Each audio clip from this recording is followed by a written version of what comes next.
bem-vindos. Hoje a gente vai fazer uma exploração um pouco mais a fundo de Sob a Luz do Espiritismo. É uma obra que atribui ao espírito Ramatiz, né? Psicografada pelo Hercílio Mais.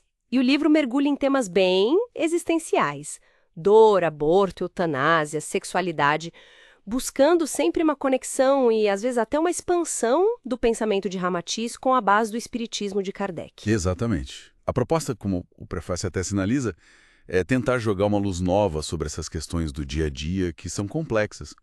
Definir responsabilidades, clarear um pouco o debate, tudo isso com a inspiração particular do Ramatiz, mas é claro, partindo sempre da doutrina espírita como fundamento. Nossa conversa aqui vai ser para analisar alguns dos pontos, assim, mais instigantes que ele traz. Certo. Então vamos começar por um tema que toca todo mundo: a dor. Ramatiz parece que foge daquela ideia de castigo de Deus, não é? Ele descreve quase como, sei lá, uma ferramenta. Isso, uma ferramenta. E ele usa o termo abençoada, o que é forte, uma ferramenta para nossa educação espiritual. A visão dele conecta a dor direto com o perispírito, aquele, podemos dizer, corpo energético espiritual que envolve o espírito, né? Ramatiz vai dizer que esse corpo acumula resíduos tóxicos, que vêm de pensamentos, de atos negativos, desta vida e de outras passadas. Resíduos tóxicos. Interessante. Pois é. E a dor, seja ela física ou moral, funcionaria como um processo para limpar isso, uma faxina mesmo, nesse perispírito. Ele faz até uma analogia bonita com a parábola da túnica nupcial. Para entrar no tal banquete celestial, essa veste espiritual tem que estar limpa. Faz sentido. E isso se liga direto com a lei do karma, imagino. Totalmente. A ideia de causa e efeito. A colheita das nossas ações é inevitável, né?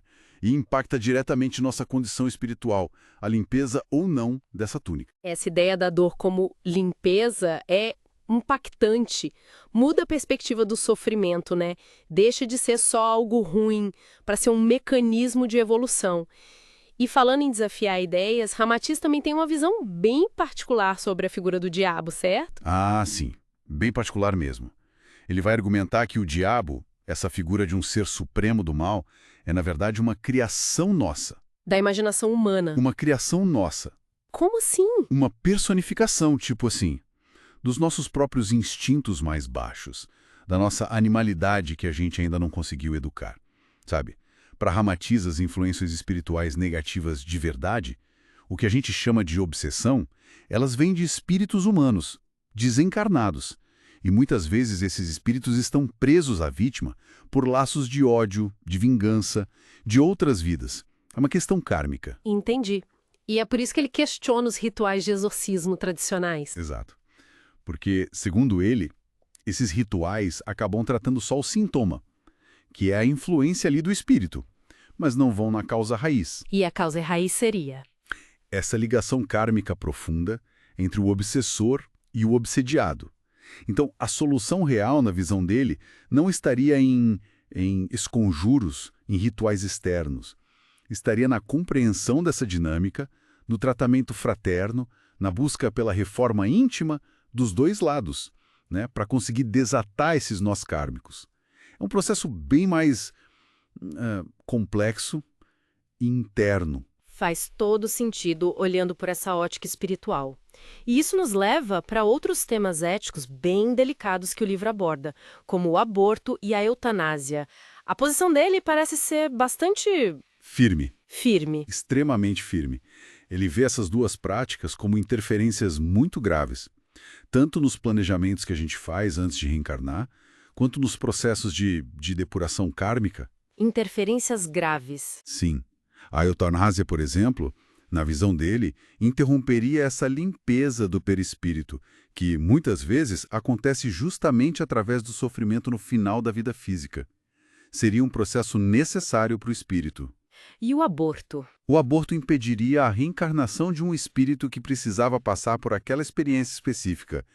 Isso alteraria programas espirituais complexos e, claro, geraria consequências kármicas sérias, tanto para quem pratica, quanto criando laços difíceis, às vezes, de ressentimento com aquele espírito que foi impedido de nascer. Nossa, Quer dizer, mesmo o chamado matar por piedade, ele vê com ressalvas. Sim, é interpretado mais como um ato que nasce da ignorância sobre essas leis espirituais maiores. Para Ramatiz, essa interrupção, mesmo que a intenção humana seja boa, acaba ligando karmicamente as pessoas envolvidas, porque interfere num processo que tinha um propósito espiritual, entende? Mesmo que fosse um processo doloroso na nossa visão. Entendido? É uma perspectiva bem diferente da visão puramente material. E sobre sexualidade, e especificamente a questão da homossexualidade, que ainda gera tanta polêmica, como Ramatiz aborda isso? Ele trata o sexo como uma energia criativa fundamental, poderosa, e que vai muito além da simples procriação. Ele menciona que essa energia pode ser canalizada, sublimada para a criatividade artística, intelectual, até para a espiritualidade. Cita yoga como um exemplo dessa sublimação. Agora, o uso desregrado ou abuso dessa energia, aí sim levaria a uma degradação espiritual, com consequências do outro lado da vida. Certo. E a homossexualidade? Sobre a homossexualidade, ele a considera um fenômeno anímico, da alma e bem complexo. E o ponto principal: não um pecado perante as leis divinas. As causas poderiam ser diversas, segundo ele. Experiências de vidas passadas em corpos do sexo oposto que deixam marcas no espírito. Ou provas, expiações ligadas a abusos sexuais que o espírito cometeu em outras vidas. Ou até mesmo condições específicas que espíritos mais evoluídos escolhem para cumprir missões aqui na Terra. A tônica dele é sempre da compaixão, sabe? Do não julgamento.